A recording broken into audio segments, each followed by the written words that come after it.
चुस्त कपड़े कामुकता के प्रतीक हैं और ढीले कपड़े आध्यात्मिकता के प्रतीक हैं।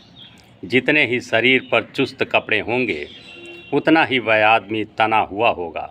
शायद इसीलिए सैनिकों को युद्ध के मैदान पर चुस्त कपड़े पहनाए जाते हैं, क्योंकि युद्ध के मैदान पर सैनिक का शांत होना खतरनाक हो सकता है।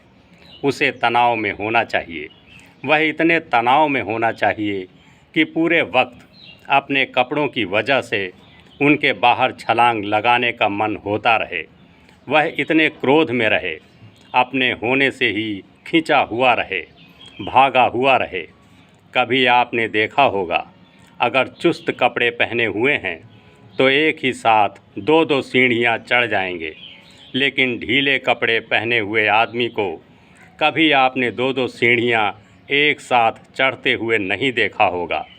ढीले कपड़े वाला आदमी एक शान, एक गरिमा से एक एक कदम चढ़ेगा। इसीलिए पुराने ज़माने के मकानों में नौकरों की सीढ़ियाँ अलग होती थीं और मालिकों की सीढ़ियाँ अलग होती थीं। नौकरों के कपड़े चुस्त होते थे, उनके लिए लंबी सीढ़ियाँ बनाई जाती थीं, वो छलांग लगाकर चढ़ जाते थे। मालिक के कपड़े ढीले होते थे, दूर तक लटकते थे। कभी कभी दो नौकर उसे पकड़कर चलते थे। उसकी सीढ़ियाँ छोटी होती थीं। और साधुओं के कपड़े भी ढीले ही होते हैं।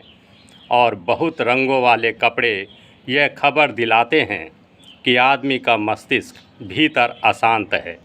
शांत आदमी एक लंबे विस्तार वाले रंग को पसंद करेगा।